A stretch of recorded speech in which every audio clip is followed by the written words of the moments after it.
ಉಡಾಯಿಸೋ ಖಾರ ಬಣ್ಣ ರುಚಿಯನ್ನು ನೀಡುತ್ತದೆ. ಮೆಣಸಿನ ಪುಡಿ ಚಿಂದಿ ಉಡಾಯಿಸೋ ಖಾರ ಬಣ್ಣ ರುಚಿ. ಇನ್ನು ಜಮ್ಮು ಕಾಶ್ಮೀರ ಇನ್ನೂ ಕೂಡ ಬೂದಿ ಮುಚ್ಚಿದ ಕೆಂಡದಂತಿದೆ. ಕಳ್ಳದಾರಿಯಲ್ಲಿ ಬಂದು ಪಾಕ್ನಿಂದ ದಾಳಿಯ ಭೀತಿ ಇದೆ. ಪಾಕ್ನ ಬೆನ್ನುಮೂಳೆ ಪುಡಿ ಮಾಡೋಕೆ ಸಜ್ಜಾದಂತಹ ಸೇನೆ ರಣಹಿಡಿಗಳನ್ನ ಚೆಂಡಾಡೋದಕ್ಕೆ ಸೇನೆ ಸರ್ವಸನ್ನದ್ಧವಾಗಿದೆ. ನಿನ್ನೆ ಕದನ ವಿರಾಮ ಉಲ್ಲಂಘಿಸಿತ್ತು ಪಾಕಿಸ್ತಾನ, ಅದಕ್ಕೆ ತಕ್ಕ ಶಾಸ್ತಿ ಆಗಬೇಕಾಗಿದೆ. ಸೇನೆ ತಿರುಗೇಟು ಬಳಿಕ ಸದ್ಯಕ್ಕೆ ಬಿಲಾ ಹೊಕ್ಕಿರುವಂತಹ ಪಾಪಿಗಳು. ಜಮ್ಮು ಮತ್ತು ಕಾಶ್ಮೀರದಲ್ಲಿ ಇನ್ನೂ ಬೂದಿ ಮುಚ್ಚಿದಂಥ ಕೆಂಡ ವಾತಾವರಣ ಆಗಿದೆ. ಕಳ್ಳದಾರಿಯಲ್ಲಿ ಬಂದು ಪಾಕ್ನಿಂದ ದಾಳಿಯ ಭೀತಿ ಎಷ್ಟು ಮಟ್ಟಿಗೆ ಅಂತಂದ್ರೆ ಇವರೆಲ್ಲ ಈ ಉಗ್ರರು ಯೂನಿಫಾರ್ಮ್ ಹಾಕೊಂಡು, ಸೇನೆಯ ಯೂನಿಫಾರ್ಮ್ ಹಾಕೊಂಡು ಯಾಮಾರಿಸುವಂಥ ಪ್ರಯತ್ನವನ್ನು ಮಾಡ್ತಾ ಇದ್ರು. ಬೇರೆ ಬೇರೆ ದಾರಿಗಳನ್ನು ಕಂಡುಕೊಂಡಿದ್ರು. ಸೊ ಇದೀಗ ನಿನ್ನೆ ಕದನ ವಿರಾಮ ಉಲ್ಲಂಘಿಸಿದಂಥ ಪಾಕಿಸ್ತಾನಕ್ಕೆ ತಕ್ಕ ಶಾಸ್ತಿಯನ್ನು ಕೊಡಬೇಕಾಗಿದೆ. ನಮ್ಮ ಪ್ರತಿನಿಧಿ ಹರೀಶ್ ಜಮ್ಮುವಿನಿಂದ ನೇರ ಸಂಪರ್ಕದಲ್ಲಿ ಜಾಯ್ನ್ ಆಗಿದ್ದಾರೆ. ಈಗ ಹರೀಶ್, ಇವತ್ತಿನ ಬೆಳಗ್ಗಿನ ಅಪ್ಡೇಟ್ಗಳನ್ನು ನೋಡ್ತಾ ಇದ್ರೆ ಒಂದು ಕಡೆ ಮೀಟಿಂಗ್ ಕೂಡ ಇದೆ. ಅಜಿತ್ ದೋವಲ್ ಮತ್ತು ಪ್ರಧಾನಿ ಮಾತನಾಡ್ತಾರೆ. ನಾಳೆ ಒಂದು ಈ ಎರಡೂ ರಾಷ್ಟ್ರಗಳ ಸಭೆಯಲ್ಲಿ ಏನು ಮಾತನಾಡಬೇಕು ಅನ್ನೋ ವಿಚಾರ, ಜೊತೆಗೆ ಈ ಕದನ ವಿರಾಮ ಉಲ್ಲಂಘನೆ ಸಂಬಂಧಪಟ್ಟ ಹಾಗೆ ಇನ್ನೊಂದು ಕಡೆ ಇವತ್ತು ಕೂಡ ಡ್ರೋನ್ಗಳೇನಾದರೂ ಕಂಡು ಬಂದಿದೆಯಾ? ರಾಜಸ್ಥಾನದ ಅಪ್ಡೇಟ್ ಏನು ಅಂತ, ಇನ್ನೂ ಕೂಡ ಡ್ರೋನ್ ಹಾರಾಟದ ಒಂದಷ್ಟು ವಿಜುವಲ್ಸ್ ಕಂಡು ಬಂದಿರೋದು. ಹೌದು ಅವಿನಾಶ್, ನಿನ್ನೆ ಭಾರತ ಹಾಗೂ ಪಾಕಿಸ್ತಾನದ ನಡುವಿನ ಯುದ್ಧಕ್ಕೆ ಕದನ ವಿರಾಮವನ್ನ ಘೋಷಣೆ ಮಾಡಲಾಗಿದೆ. ಕದನ ವಿರಾಮ ಘೋಷಣೆ ಮಾಡಿದ ಬಳಿಕವೂ ಕೂಡ ಪಾಕಿಸ್ತಾನ ಕದನ ವಿರಾಮವನ್ನ ಉಲ್ಲಂಘನೆ ಮಾಡಿತ್ತು.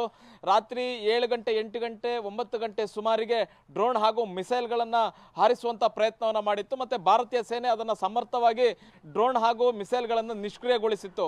ಇದಾದ ಬಳಿಕ ಭಾರತ ಕೂಡ ಎಚ್ಚರಿಕೆಯನ್ನು ನೀಡಿತ್ತು. ಇಂತಹ ವಿಶ್ವಾಸಘಾತಕತನವನ್ನ ನಾವು ಸಹಿಸೋದಿಲ್ಲ, ತಕ್ಕ ತಿರುಗೇಟನ್ನ ಕೊಡ್ತೀವಿ ಅನ್ನುವಂಥದ್ದನ್ನ ಭಾರತ ಕೂಡ ಎಚ್ಚರಿಕೆಯನ್ನು ನೀಡಿತ್ತು. ಅದಾದ ಬಳಿಕ 10 ಗಂಟೆಯ ನಂತರ, ರಾತ್ರಿ 10 ಗಂಟೆಯ ನಂತರ ಯಾವುದೇ ರೀತಿಯಾದಂತಹ ಕದನ ವಿರಾಮ ಉಲ್ಲಂಘನೆ ಆದಂತಹ ಪ್ರಕರಣಗಳು ಕಂಡು ಬಂದಿಲ್ಲ. ಆದರೆ ರಾಜಸ್ಥಾನದಲ್ಲಿ ಒಂದೆರಡು ಕಡೆ ಡ್ರೋನ್ ಹಾರಾಟ ಕೂಡ ನಡೆಸಿರುವಂತಹದ್ದು. ಆ ಡ್ರೋನ್ ಎಲ್ಲಿಂದ ಬಂತು, ಹೇಗೆ ಅನ್ನುವಂತಹದನ್ನ ತನಿಖೆಯನ್ನ ಮಾಡ್ತಿರುವಂತಹದ್ದು. ಗಡಿ ಪ್ರದೇಶದ ಭಾಗ ಈಗ ಶಾಂತವಾಗಿರುವಂತಹದ್ದು.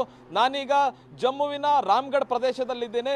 ರಾಮ್ಗಢ್ ಪ್ರದೇಶ ಇದು LOC ಇಂದ ಕೇವಲ 10 ರಿಂದ 15 ಕಿಲೋಮೀಟರ್ ದೂರ ಇರತಕ್ಕಂತಹ ಪ್ರದೇಶ ನೋಡ್ತಾ ಇರ್ಬೋದು. LOC ಇಂದ ಒಂದು 15 ಕಿಲೋಮೀಟರ್ ದೂರದಲ್ಲಿ ನಾನು ಇದ್ದೀನಿ. ಇದು ರಾಮ್ಗಢ್ ಪ್ರದೇಶ. ಸಹಜ ಸ್ಥಿತಿಯತ್ತ ಈಗ ಇಲ್ಲಿನ ಜನರು ಮರಳ್ತಾ ಇದ್ದಾರೆ. ಮತ್ತೆ ನೋಡಿ, ಅಂಗಡಿಗಳು ಕೂಡ ಓಪನ್ ಆಗಿರುವಂತಹದ್ದು. ಅಂಗಡಿ ಓಪನ್ ಆಗಿದೆ. ಜನರು ಕೃಷಿ ಕೆಲಸಗಳಿಗೆ ಹೋಗ್ತಾ ಇದ್ದಾರೆ. ಜನರು ರಸ್ತೆಗೆ ಇಳಿದಿದ್ದಾರೆ. ಒಂದು ರೀತಿ ಭೀತಿ ಏನಿತ್ತು, ಭಯ ಏನಿತ್ತು, ಅದೀಗ ಕಾಣಿಸ್ತಾ ಇಲ್ಲ.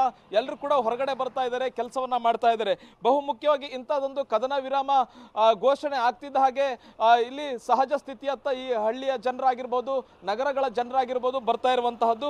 ಇನ್ನೂ ಕೂಡ ಆತಂಕ ಇದೆ. ಯಾಕಂತಂದ್ರೆ ಪಾಕಿಸ್ತಾನ ಕದನ ವಿರಾಮ ಘೋಷಣೆ ಆದ ಬಳಿಕವೂ ಕೂಡ ಉಲ್ಲಂಘನೆಯನ್ನ ಮಾಡಿತ್ತು. ನಿರಂತರವಾದಂತಹ ಮಿಸೈಲ್ ಡ್ರೋನ್ ಅಟ್ಯಾಕ್ ಅನ್ನ ಮಾಡಿತ್ತು.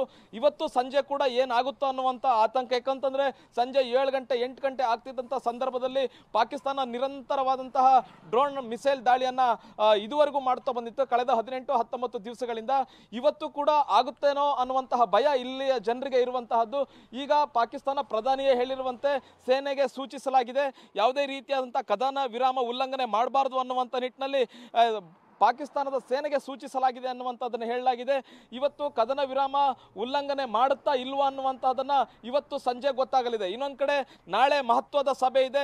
ಭಾರತ ಹಾಗೂ ಪಾಕಿಸ್ತಾನದ ನಡುವೆ ಮಹತ್ವದ ಮಾತುಕತೆಯಲ್ಲಿ ಅನೇಕ ವಿಚಾರಗಳು ಚರ್ಚೆ ಆಗುವಂಥ ಸಾಧ್ಯತೆ ಇದೆ.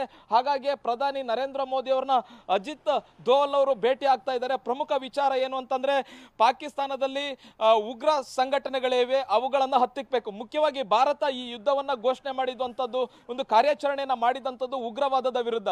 ಪಾಕಿಸ್ತಾನದಲ್ಲಿ ಉಗ್ರವಾದವನ್ನ ಪೋಷಿಸಲಾಗ್ತಿದೆ, ಉಗ್ರವಾದ ಸಂಘಟನೆಗಳಿಗೆ ಅಲ್ಲಿ ಬೆಂಬಲ ನೀಡಲಾಗ್ತಿದೆ. ಮತ್ತೆ ಅಲ್ಲಿ ಉಗ್ರರ ಫ್ಯಾಕ್ಟರಿಗಳ ತರ ಉಗ್ರರನ್ನ ಸೃಷ್ಟಿ ಮಾಡಿ ಭಾರತಕ್ಕೆ ಬಿಡಲಾಗ್ತಿದೆ. ಭಾರತದಲ್ಲಿ ಶಾಂತಿ ಕಡಿದಿಡುವಂತ ಕೆಲಸ ಆಗ್ತಿದೆ. ಇದಕ್ಕೆ ಒಂದು ರೀತಿಯಂತ ಅಂತ್ಯ ಹಾಡಬೇಕು ಅನ್ನುವಂತ ನಿಟ್ಟಿನಲ್ಲಿ ಭಾರತ ಕಾರ್ಯಾಚರಣೆಯನ್ನ ಮಾಡಿತ್ತು. ಮತ್ತೆ ವಿಶ್ವ ಮಟ್ಟದಲ್ಲೂ ಮತ್ತೆ ಅಂತಾರಾಷ್ಟ್ರೀಯ ವೇದಿಕೆಯಲ್ಲೂ ಕೂಡ ಭಾರತ ಇದನ್ನೇ ಹೇಳಿತ್ತು, ನಾವು ಪಾಕಿಸ್ತಾನದ ಸೈನ್ಯದ ವಿರುದ್ಧ ಆಗಲಿ, ಪಾಕಿಸ್ತಾನದ ನಾಗರಿಕರ ವಿರುದ್ಧ ಆಗಲಿ ನಮ್ಮ ಹೋರಾಟ ಅಲ್ಲ, ಪಾಕಿಸ್ತಾನದ ಸೇನೆಯ ವಿರುದ್ಧ ನಮ್ಮ ಹೋರಾಟ ಅಲ್ಲ, ಪಾಕಿಸ್ತಾನದಲ್ಲಿ ಬಹು ಮುಖ್ಯವಾಗಿ ನಮ್ಮ ಹೋರಾಟ ಇರತಕ್ಕಂಥದ್ದು ಅಲ್ಲಿನ ಉಗ್ರವಾದದ ವಿರುದ್ಧ, ಅದನ್ನ ಮಟ್ಟ ಹಾಕಬೇಕು ಅನ್ನುವಂಥ ನಿಟ್ಟಿನಲ್ಲಿ ನಾಳಿನ ಮಾತುಕತೆ ಬಹಳಷ್ಟು ಪ್ರಾಮುಖ್ಯತೆಯನ್ನು ಪಡೆದಿರುವಂತಹದ್ದು. ಅವಿನಾಶ್. ಹರೀಶ್, ಇನ್ನು ಬಹಳ ಮುಖ್ಯವಾಗಿ ಬ್ರಹ್ಮೋಸ್ ವಿಶ್ವದ ಅತಿ ವೇಗದ ಸೂಪರ್ಸಾನಿಕ್ ಕ್ಷಿಪಣಿ ಏನಿದೆ ಅದರ ಒಂದು ಘಟಕ ಕೂಡ ಇನಾಗ್ರೇಟ್ ಆಗ್ತಾ ಇದೆ. ಯಾಕಂದ್ರೆ ಇನ್ನಷ್ಟು ನಾವು ಬಲಪಡಿಸ್ಕೊಳ್ಬೇಕು. ಈ ಪಾಕಿಸ್ತಾನ ಈಗಾಗಲೇ ಒಂದಷ್ಟು IMF-ನಿಂದ ಫಂಡನ್ನು ಪಡ್ಕೊಂಡ ನಂತರ ಯಾವ ರೀತಿ ಮತ್ತೆ ಪ್ಲಾನಿಂಗ್ಗಳನ್ನು ಮಾಡುತ್ತೆ ಅಂತ ಹೇಳೋಕ್ಕಾಗಲ್ಲ. ಸೊ ಇನ್ನೊಂದು ಕಡೆ ಭಾರತದ ಶಕ್ತಿ ಆಲ್ರೆಡಿ ಗೊತ್ತಿದೆ ವಿಶ್ವಕ್ಕೆ, ಈ ಮೂಲಕ ತೋರಿಸಿದ್ದೀವಿ ಒಂದು 2-3 ದಿನದಲ್ಲಿ. ಇನ್ನಷ್ಟು ನಮಗೆ ಬಲ ಸಿಗ್ತಿದೆ ಅಂತ ಇವತ್ತು ಲಕ್ನೋದಲ್ಲಿ ಇನಾಗ್ರೇಷನ್ ಆಗ್ತಿದೆ ಯೂನಿಟ್.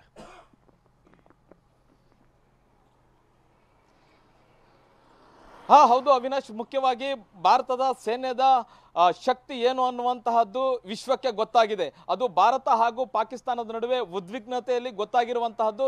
ಭಾರತ ಪಾಕಿಸ್ತಾನವನ್ನ ಯಾವ ರೀತಿಯಾಗಿ ಕತ್ತನ್ನು ಹಿಸುಕಿದೆ ಅನ್ನುವಂತಹದ್ದು ಗೊತ್ತಾಗ್ತಾ ಇದೆ. ಮತ್ತೆ ಸಂಪೂರ್ಣವಾಗಿ ರಾಜತಾಂತ್ರಿಕವಾಗಿ ಕೂಡ ಪಾಕಿಸ್ತಾನದ ವಿರುದ್ಧ ಭಾರತ ಗೆದ್ದಿರುವಂತಹದ್ದು. ಭಾರತದ ಶಕ್ತಿ ಏನು ಅನ್ನುವಂಥದ್ದು ಗೊತ್ತಿದೆ. ಬಹುಮುಖ್ಯವಾಗಿ ನೌಕಾ ಶಕ್ತಿ, ಅದ್ರ ಜೊತೆಗೆ ಭೂಸೇನೆ ಹಾಗೂ ವಾಯುಸೇನೆಯ ಶಕ್ತಿ ಎಷ್ಟಿದೆ ಅನ್ನುವಂತಹದ್ದು ಈಗ ವಿಶ್ವಕ್ಕೆ ಗೊತ್ತಾಗಿರುವಂತಹದ್ದು. ಪಾಕಿಸ್ತಾನ ಪದರಗುಟ್ಟಿರುವಂತಹದ್ದು, ಅದಕ್ಕೆ ಅಂಗಲಾಚ್ತಿರುವಂತಹದ್ದು ಕೂಡ ಆ ವಿಚಾರವಾಗಿಯೇ.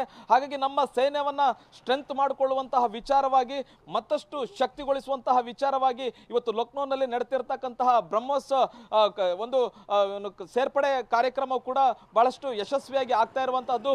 ಬಹುಮುಖ್ಯವಾಗಿ ಏನು ಭಾರತ ಹಾಗೂ ಪಾಕಿಸ್ತಾನದ ನಡುವೆ ಕದನ ವಿರಾಮ ಈಗ ಸದ್ಯಕ್ಕೆ ಘೋಷಣೆ ಆಗಿರುವಂತಹದ್ದು. ಭಾರತದ ಶಕ್ತಿ ಏನು ಅನ್ನುವಂತಹದ್ದು ಇಡೀ ವಿಶ್ವಕ್ಕೆ ಗೊತ್ತಾಗಿದೆ. ಭಾರತದ ಸೇನೆಯ ಶಕ್ತಿ ಏನು ಅನ್ನುವಂಥದ್ದು ಗೊತ್ತಾಗಿದೆ. ಭಾರತ ರಾಜತಾಂತ್ರಿಕವಾಗಿ ಹೇಗೆ ಪಾಕಿಸ್ತಾನವನ್ನ ಕಟ್ಟಿ ಹಾಕಬಹುದು, ಮತ್ತೆ ವಿಶ್ವದಲ್ಲಿ ಹೇಗೆ ಒಂದು ಶಕ್ತಿಯುತ ರಾಷ್ಟ್ರವಾಗಿ ಬೆಳಿಬಹುದು ಅನ್ನುವಂತಹ ನಿಟ್ಟಿನಲ್ಲಿ ಅದನ್ನು ಸಂಪೂರ್ಣವಾಗಿ ಇಡೀ ವಿಶ್ವಕ್ಕೆ ಮನವರಿಕೆ ಮಾಡಿಕೊಟ್ಟಿರುವಂತಹದ್ದು. ಬಹು ಮುಖ್ಯವಾಗಿ ನಮ್ಮ ಸೇನೆಯ ಸಾಮರ್ಥ್ಯ ಏನು ಅನ್ನುವಂಥದ್ದನ್ನ ಇಡೀ ವಿಶ್ವಕ್ಕೆ ಈಗ ತೋರಿಸಿರುವಂತಹದ್ದು. ಹಾಗಾಗಿ ಈ ಒಂದು ಪಾಕಿಸ್ತಾನ ಹಾಗೂ ಭಾರತದ ನಡುವಿನ ಉದ್ವಿಗ್ನತೆ ಮತ್ತೆ ಇದು ಭಾರತಕ್ಕೆ ಒಂದಷ್ಟು ರೀತಿಯಲ್ಲಿ ಸಾಕಷ್ಟು ಸಹಕಾರಿಯಾಗಿ ಕಂಡು ಬರ್ತಾ ಇರುವಂತಹದ್ದು. ಅವಿನಾಶ್, ಧನ್ಯವಾದ ಹರೀಶ್.